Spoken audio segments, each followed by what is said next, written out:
while your day is winding down. They're just getting started. This is South Coast Tonight with Chris McCarthy and Marcus Farrow. They've got you covered on all the news of the day, from local issues to politics on both sides of the aisle. This is the place where the movers and shakers come to be heard, to listen, and where they're held accountable. This is South Coast Tonight on WBSM.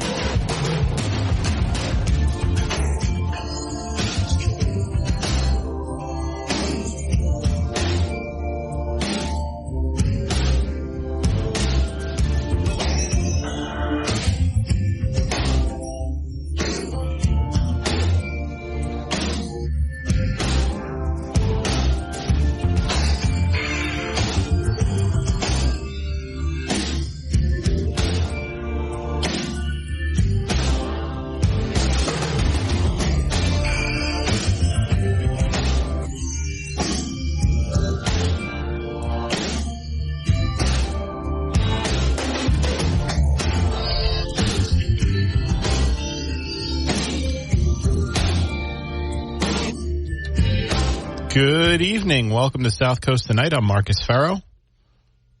508-996-0500 is how you can join me this evening. We will also take your messages on the WBSM app chat. And, you can call, you can app chat. So, lucky you. Two ways to chime in on the conversation. So, give me a buzz or shoot me a text. I'm here till 10. I also have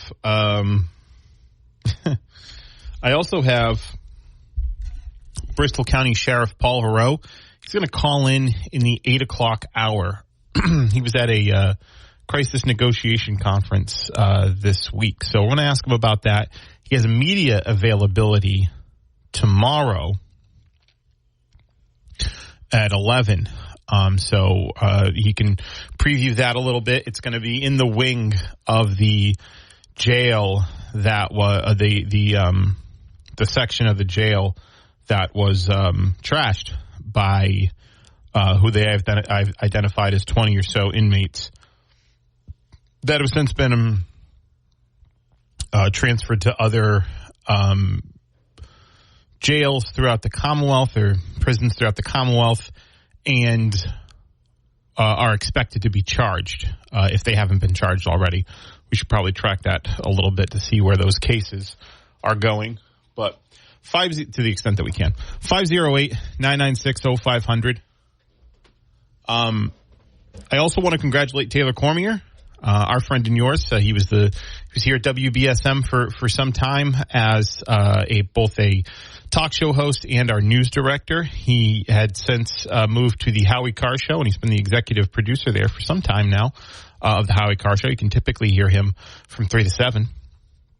And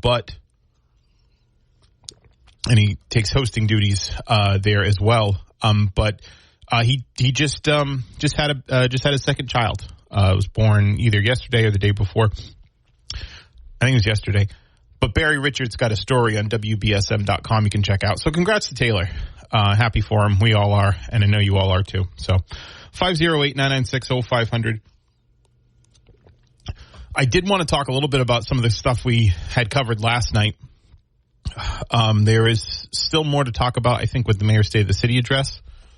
He has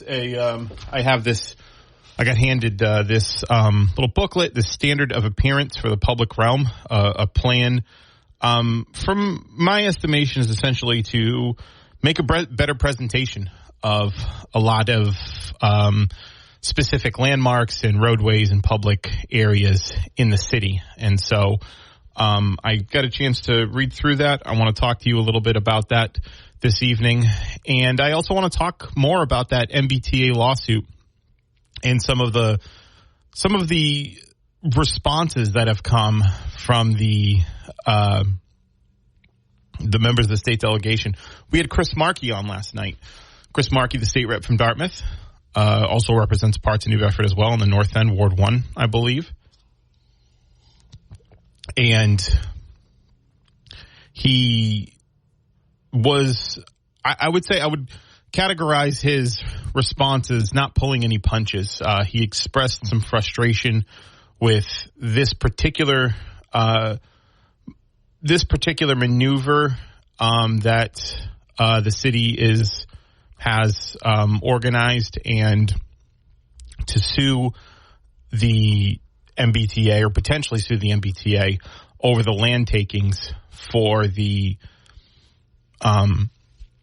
SouthCoast Rail. So we're going to talk about that as well. I think it's really interesting, and something we're going to monitor, as Rep. Markey said, and Rep. Markey's an attorney, and his dad was the hey, how's it going? Hey, his dad was the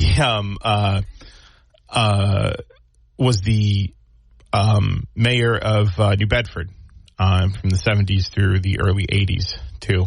So I think everybody's familiar with Rep. Markey and his roots in the city, and so he had some things to say, and so we'll talk more about that as well, and we'll talk to you. Happy May the 4th. May the 4th be with you. If there's any Star Wars fans out there, I'm a big Star Wars fan, so I always like to mention it.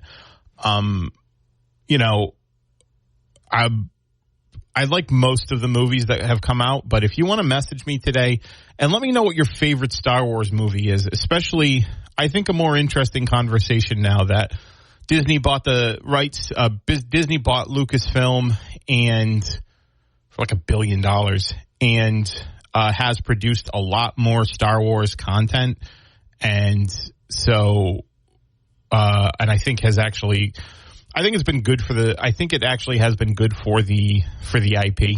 What Disney has done with it. Some of it I'm not a huge fan of, but a lot of it I am, and I think most people are as well. But if you want to let me know your favorite Star Wars movie, I'd be interested to know that. That'll be a floating topic throughout the show, and we'll take your app chat messages and we'll take your calls on it. My favorite Star Wars movie, I think, is Rogue One, which is a prequel it's sort of a prequel to the Star Wars trilogy. It's basically about how the Death Star had that fatal flaw in it that allowed Luke Skywalker to make that shot into the take that shot into the in the trench run that blew up the whole Death Star in the first A New Hope, the first movie in the Star Wars trilogy. So in the original Star Wars trilogy, I would say that's my favorite. Empire Strikes Back is probably my second favorite. I mean, a lot of people, that's usually their favorite. It's considered like one of the 10 best movies of all time in a lot of circles. So I completely understand that. But I'm interested to hear if there's any Star Wars fans out there, what their favorite Star Wars movie is. So that'll be a floating topic throughout the show. We'll take your calls and we'll take your app chat messages on that. Which, not just your favorite Star Wars movie, but also your favorite Star Wars property. It could be some of the TV shows that have come out. Could be some of the, live action TV shows, the cartoons, the books, the comics, whatever you like about Star Wars. I'd love to hear it because I'm a big fan of Star Wars and still am. Video games, whatever you'd like. So 508-996-0500. Let's talk about the MBTA lawsuit, though. So if you haven't heard, we talked about it a lot last night, but it's worth talking about again because it's important. This got picked up by the Boston Globe. We had Matt Stout on yesterday, who's a reporter at the Boston Globe, a politics reporter, who typically covers stuff around the State House, but he had discovered a story down here, and it was a pretty big story. Basically, they had there was a draft complaint drafted by the city of New Bedford. Well, drafted by outside counsel, but on behalf of the city of New Bedford to sue the MBTA over some land takings that they had sue the state, the Massachusetts Bay Transportation Authority, the MBTA, to sue the MBTA over some land takings that they had executed for the SouthCoast Rail project, and they did that exercising their authority under eminent domain. For people who aren't, I'm sure most people are familiar with the general term of the eminent domain. It's something that I think is talked about quite a bit in most civics classes, right? But eminent domain is firmly entrenched in the Fifth Amendment, right? A lot of years, decades of centuries at this juncture of jurisprudence around it. And it's basically the government's right to take private property, take private or really even public property and convert it into a public use. So it has to serve some legitimate public purpose. In this case, that public purpose would be transportation, right? The land for the railroad tracks that will lead from New Bedford and Fall River up to Boston for the long-awaited SouthCoast Rail project, which about 30 or 40 years in the making. There really wouldn't be rail service anywhere without the exercising of eminent domain. Abraham Lincoln famously exercised eminent domain over thousands and thousands of acres of land in order to build out our, the railroad system, which changed the way, we not only that we got around in America at the time, especially, but how we shipped goods. And that still remains important today, right? You saw what happened over in Ohio, right? You saw what happened in Ohio with the derailment of the train that blew up, right? And because it was carrying some pretty harmful substances. But the point of the matter is, rail still plays, while it's not maybe necessarily traveled on as much as it might have been when it was basically the primary mode of long-term transportation in America, but it still does play a critical role in the transportation of goods and services. But in this case, we saw that play out too with the railroad strike and all the fear around how the railroad workers unions collective bargaining efforts were essentially killed by Joe Biden in Congress because of basically their argument is its importance to that means of transportation. But we're talking actually about the transportation, like passenger rail, right? So eminent domain is a critical part of really these types of public infrastructure projects. And there have been some disputes about whether or not, because they have to give you just compensation for the fair market value of your property. So whatever your property is worth in the market, that's what they pay you, and then they take the property and they do what they want with it. And the powers of eminent domain are pretty comprehensive. Again, firmly entrenched in the Fifth Amendment. For example, if you lived near a highway, or maybe even if you lived near a railway, and they wanted to take your house they wanted to take the property where your house is to build a track, and it was, necessary for a legitimate public purpose, they could do that and they'd just pay you what your property's worth. And then there's really nothing you could do about it. The only recourse you typically have is challenging what you may have received from the government in fair market value. So there have been some private property owners in New Bedford specifically who have sued over the takings in SouthCoast Rail based on what they'd gotten paid, and those have been successful. The court had ruled basically that the MBTA or the state didn't pay them what was worth, so that they had to pay them more. The city of New Bedford, Mayor John Mitchell, had felt that what they had put into some of the properties, I think over on Church Street, that were taken by SouthCoast Rail, that were taken in service of SouthCoast Rail, we're not paid the fair market value. We're not compensated for the fair market value of what they were worth. And I think they went a bit further to say in this complaint, they went a bit further to say that this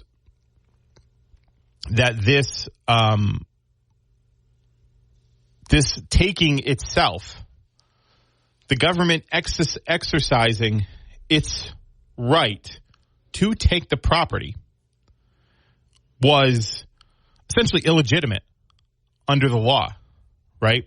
And it was because they weren't an MBTA district at the time of the taking. So there was some concern. There was some significant blowback from the members of the state delegation, from the members of the state delegation specifically. One, because they felt completely blindsided by the news, and two, because they feel like this undermines a project and jeopardizes a project that they had been spending a great deal of political capital on. The state has been spending a great deal of financial capital on for over the course of the last few years, and something that the delegation, especially reps like Strauss and Montigny, had been working on for 30 to 40 years, right? Bill Weld famously said, Governor Bill Weld in the early 90s, I believe he went to Fall River. He said this in Fall River outside of City Hall. But he said, if I don't get SouthCoast Rail, then you can, or if we don't get rail down here, then you can vote me out, right? Or basically, I don't deserve to be reelected. He didn't do that, and he was reelected anyway. I remember Rep. Bill Strauss came on when Jack Spillane was on a few months ago. It was in December, I believe. But he had talked about how Charlie Baker had essentially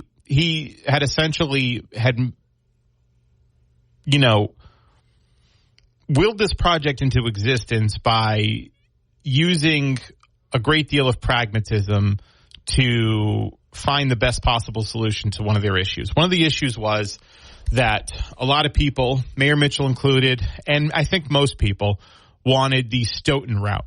So there's two routes, basically. There's the first route that we're going to get now is the extension of the Middleborough line. So there'll be stops in Fall River and New Bedford that extend through the Middleborough line and up to Boston into South Station for SouthCoast Rail, right? They're estimating that's going to be about a 90-minute ride to Boston. What people originally were lobbying for was the Stoughton route, which cuts through the Hockomock Swamp and is about a 70 to 70, I think it was 77, but around, let's say, in the ballpark of a 70-minute train ride. It's a lot quicker. And not only that, I think provides a lot more time, a lot more opportunity for more times, more commuter times, because I think one of the other,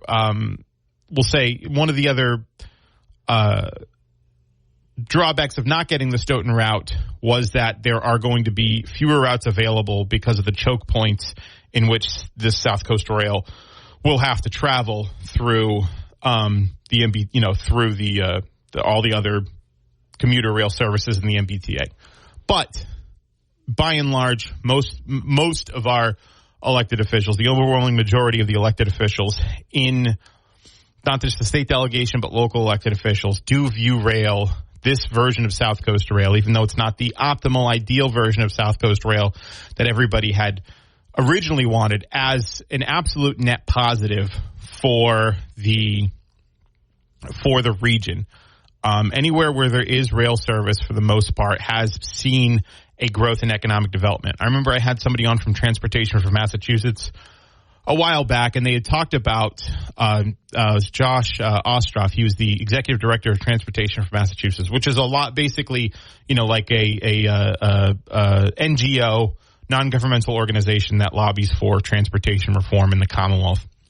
And he had talked about Worcester and how Worcester got rail service in the early 90s, and since then, that has since been correlative with a significant economic growth.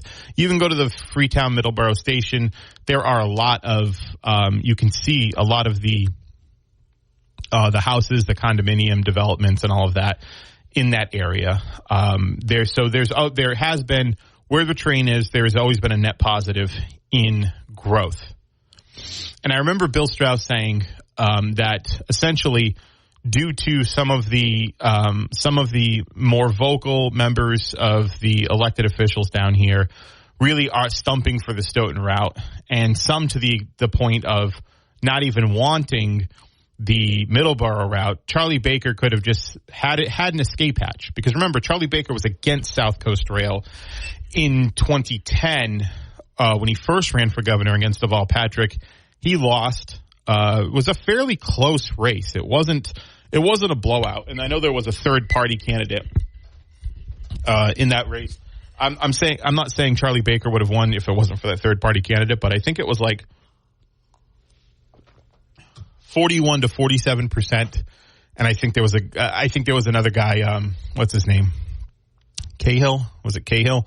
Who had like 8% of the vote, or 7% of the vote. So even if you gave that other guy all those votes to Charlie Baker, which wouldn't have happened, he still would have lost. But it was still a fairly close race. Charlie Baker comes back again 4 years later. The seat's open. He is now a proponent of SouthCoast Rail. I think in part because he may have believed that was one of the things, that was one of the positions he took that cost him the election.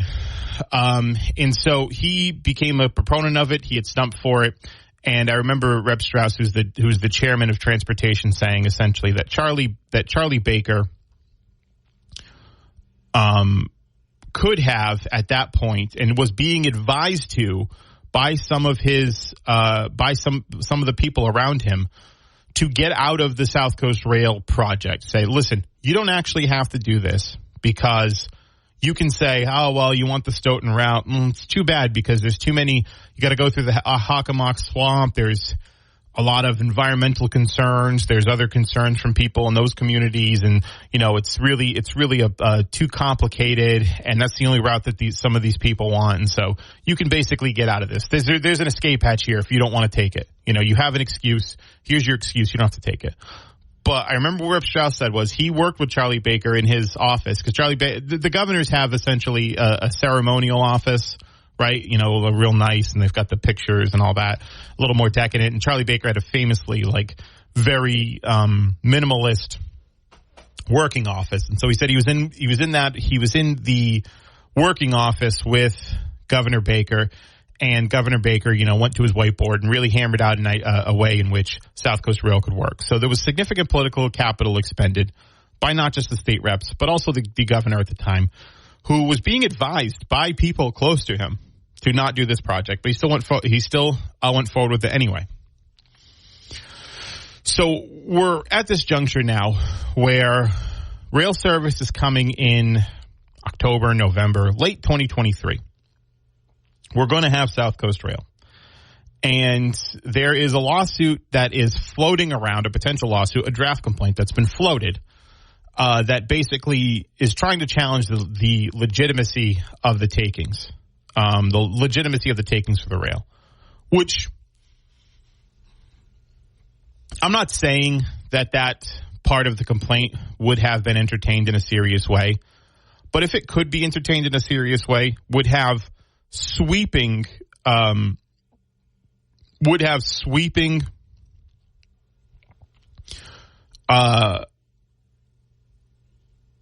would set a precedent, essentially. It would set a precedent for how broad implications for essentially how the MBTA can build out rail service, not just here in the South Coast for the Stoughton route or for anything else, but across the Commonwealth. If they said these takings were illegitimate. So, but the fact of the matter is, I think the concern was that they were willing to put that on the record, and it seemed to be from people who know about eminent domain law. That Boston Globe article mentions.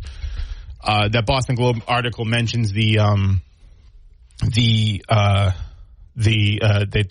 Matt Stout had spoken with eminent domain attorneys, and they said this is actually an unprecedented claim, right? So Mayor Mitchell said yesterday, he said, in any type of legal work that is, that any type of draft complaint in a civil case, you always address all of the legitimate claims that you may have. Rep. Markey replied, again, as a practicing attorney, he said, well, you do have a right to, first, you do have an obligation as an attorney not to add frivolous claims, right? Not to add frivolous claims to a civil complaint. And this is something that even lawyers who practice eminent domain said is unprecedented. And if entertained, could seriously jeopardize not just this project, but projects throughout the Commonwealth. If you get it on the record, here's the thing. If you get something on the record, if you're willing to move forward with something, it builds momentum. It builds momentum. That's what I was talking about with some of these non-binding questions that were being floated, right? Like the CPA question. Oh, it's non-binding. It's never gonna, it's not gonna happen anyway. Who cares? Well, it builds momentum towards something that could be potentially disastrous. Mayor Mitchell dismissed that. He said, now that we are an MBTA district, they could just go to the Registry of Deeds and basically execute the taking now. But the other state reps, who are, again, our attorneys, have, I think, been less, I'll say, a little bit more concerned about the claims that are being made. And Rep. Markey had said last night that, considering the amount of money that has been invested in New Bedford, right? Said considering that, they added another $11 million to the footbridge because of the request of the city of New Bedford, and because of the other improvements because they held out the building out of the platforms because the city wanted another year of revenue for the Whale's Tooth parking lot for the ferry to Martha's Vineyard, right? Because they had gotten all that, which was millions of dollars. So because they had gotten all that, this request was essentially fairly unreasonable. He said it makes more sense for a private entity to do stuff like this, private entities, but for public entities to another public entity, especially when, the end goal is a generational investment in rail, this doesn't really make a lot of sense. And in fact, it hamstrings the members of the delegation who had spent a lot of political capital to get this project done, because they're moving forward. They're over there. They're talking to leadership on Beacon Hill. They're talking to other members of the delegation that they've had to sign on to certain projects, certain spending bills. And they're saying, well, we're over here. We're sticking our neck out for this. Meanwhile, the mayor of New Bedford, or the city of New Bedford, is doing that. They're saying, well, actually, we don't like how this is going. We don't like how this is going, despite all of, as Rep. Markey had framed it, the expenditures that they had put into this. So I'm looking forward to seeing how this is going to play out. The Markey had said the statute of limitations runs out Saturday. So he said essentially it would be extended to Monday, because Saturday is the weekend. Courts aren't open. And it'd be extended to Monday for that suit to be filed. And so it is a very much an 11th hour play, and we'll see how it goes. 508-996-0500 is how you can get on the program. I'll tell you what, let's take a break. Welcome back to the show. I'm Marcus Farrow. 508-996-0500 is how you can get on the program this evening. We'll also take your messages on the WBSM app chat. And I think we do actually have a few app chats. Again, we got Bristol County Sheriff Paul Heroux. He's calling in the 8 o'clock hour. He's going to talk with us about, he's got a media availability tomorrow in the wing of the the Dartmouth jail that was trashed.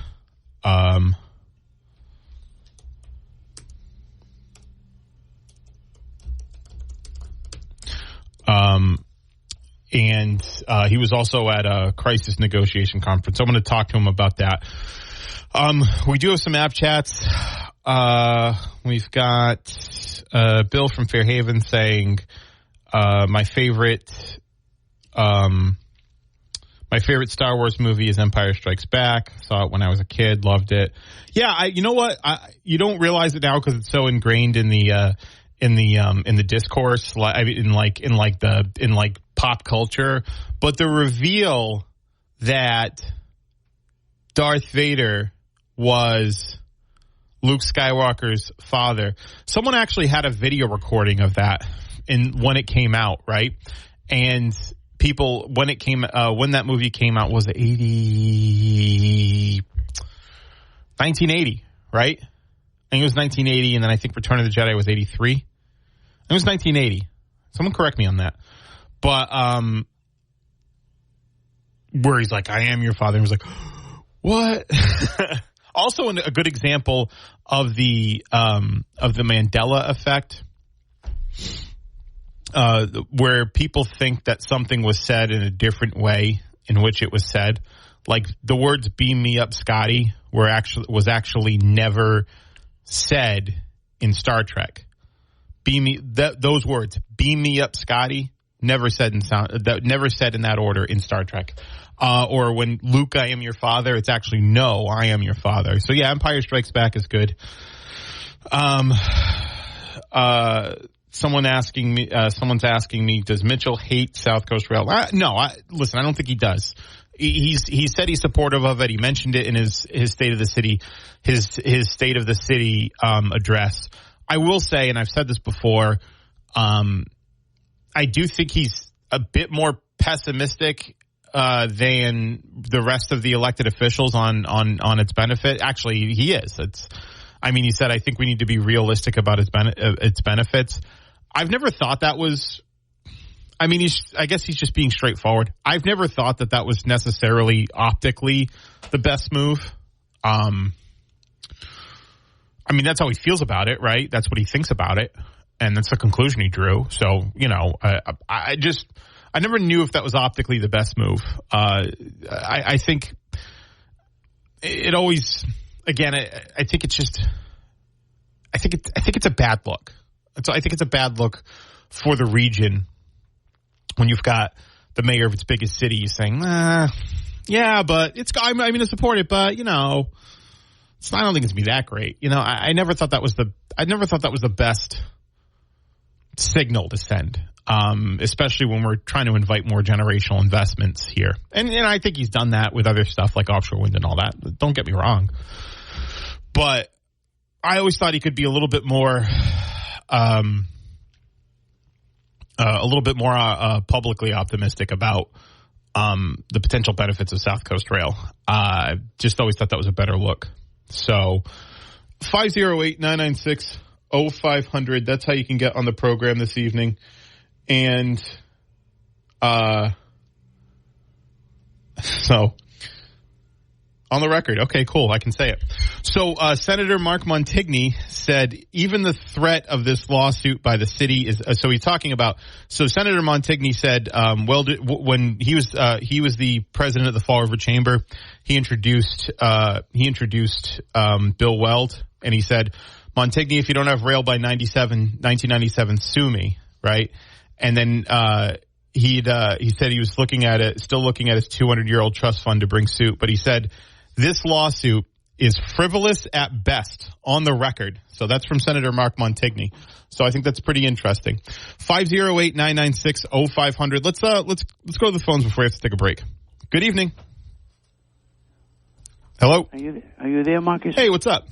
How you doing, Marcus? I'm well, thanks. The thing with this train is the word up in the State House is that the MBTA is on the verge of bankruptcy.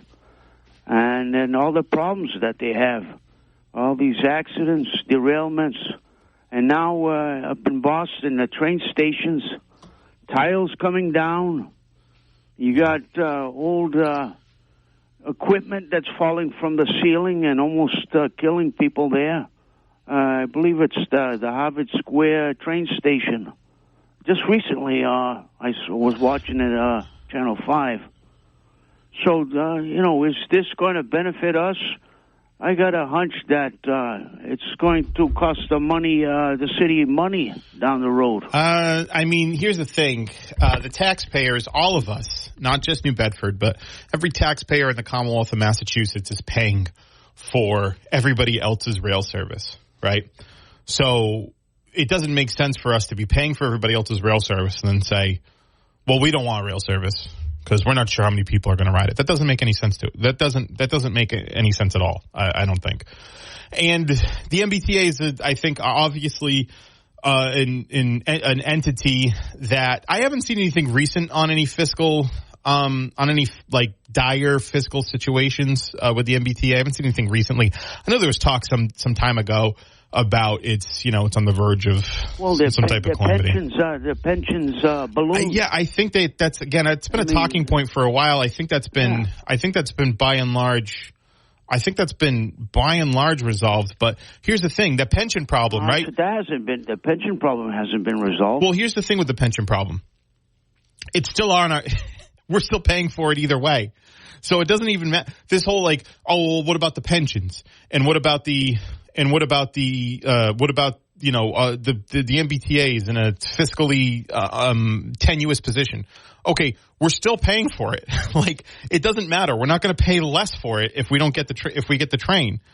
We're going to get the train is currently operating at a loss. Yeah, they're barely breaking even. It's a government. So Go ahead, Marcus. Well, here's the thing.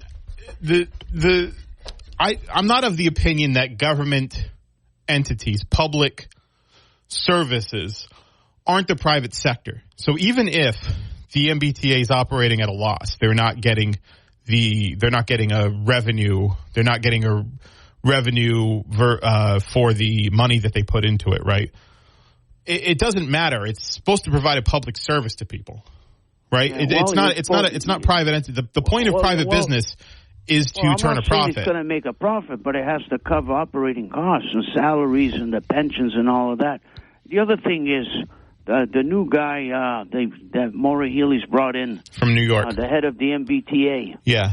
And if you look deep into him, and we came from New York, wasn't he operating the Staten Island transit system there? Yeah.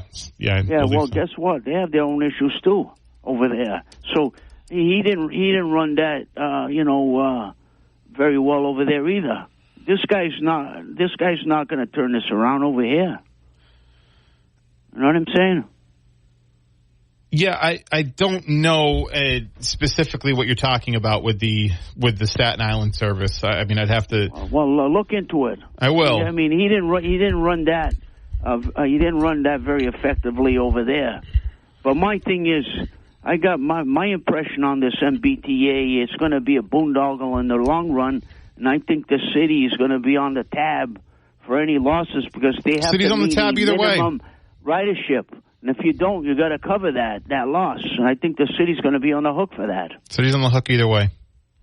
The question is, can we afford it?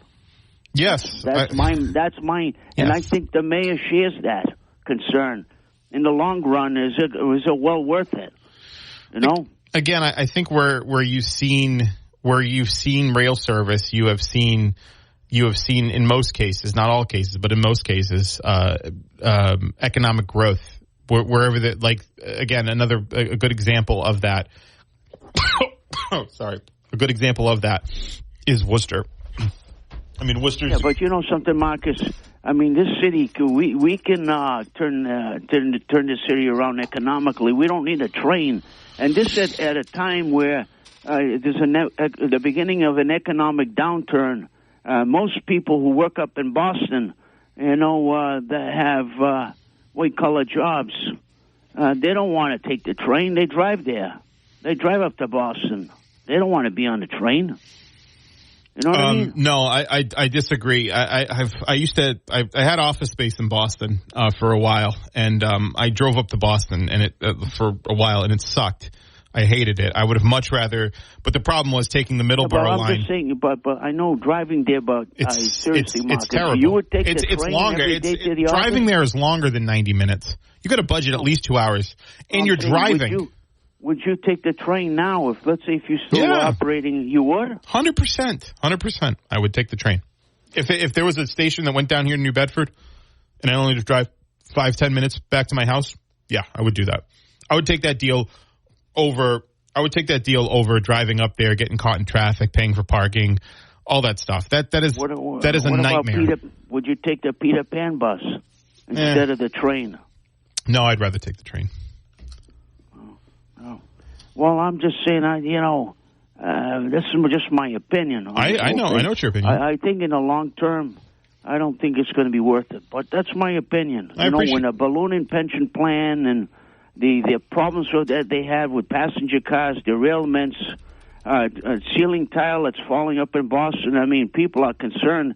One woman said on Channel 5, she said in the interview, you just have to be aware of your surroundings. You got to keep looking up. For what? Pieces of tile and old equipment falling from the ceiling? Yeah. Well, luckily, I don't think there's any tiles at the. I don't think there's an abundance of tiles at these train stops, so I think we'll be all right. Yeah. Well, I hope so. Thanks for the call. I got to take this break. It was good talking to you, Marcus. Likewise. 1420 WBSM, where freedom of speech lives. The voices in the night that cover the news of the day. I heard the voices too. Chris McCarthy and Marcus Farrow. More of South Coast Tonight happens now on WBSM. Hey, welcome back to South Coast Tonight. I'm Marcus Farrow. We got some app chats we're going to read right after we take this break. Hey, welcome back. We got some app chats. William from New Bedford says, Mitchell's always poo-pooed the benefits of travel time, etc. Yeah, yes. I don't think it's I don't think it's optically the best move, but he's the mayor, so. Empire Strikes, and this is Jack from New Bedford. Empire Strikes Back is undoubtedly the greatest Star Wars movie, while the greatest scene is Darth Vader killing the Emperor to save Luke and then removing his helmet. Yeah, that is a great scene. That's probably the weakest. The Return of the Jedi is probably the weakest. It's definitely the weakest of the trilogy, but I know a lot of people don't like it. I like it. I think it's great. I think Mark Hamill's particularly excellent in it, even if some of the other people aren't. Harrison Ford had basically wanted his character to be killed off in Empire Strikes Back, so he wasn't trying all that hard in the third movie. Even though Han Solo's, frankly, probably my second favorite character in the entire franchise. Darth Vader, Anakin Skywalker is my first, but a lot of people say Empire Strikes Back is the greatest. It's a lot of people have it on their top 10 lists of all time, and it's hard to argue. It's a fantastic movie. That scene is great. He's fulfilling his prophecy, right, of returning balance to the Force, and it's really, and it's he sees his son suffering, right, he sees his son dying on the floor, and he then, leaps into action, throws the Emperor down a shaft, and then he takes his helmet off, and he's like, "Oh, but Father, you'll die." He goes, "It's too late for that." It's really cool. That's a really powerful scene. And then the burning afterwards. Absolutely. That's obviously a very key moment in the trilogy, or in the entire series, right, of the original story. My favorite scene is probably still in Rogue One, where Darth Vader takes out an entire basically takes out an entire battalion of rebels, because I think with special effects and all that advancing to the point where it did in 2014, 2015, 2016, around there to today, basically, you got to really see you got to really experience the depth of how strong he was in a way that you couldn't really experience in the original trilogy because of, choreography. While special effects, in that movie were well ahead of its time, right, were amazing. You couldn't really get the depth of how strong and how imposing he was as a villain, because of how far behind choreography and special effects were still 30, 40 years ago. So, yeah, that's great. It's May the 4th, so May the 4th be with you. So I'm asking people, if you're just tuning in, what's your favorite Star Wars movie? And that's going to be a floating topic throughout the show, and that's going to be my commentary. I'm going to nerd out on it a little bit, and so I hope you like it. I think most of you do. I think most people like Star Wars.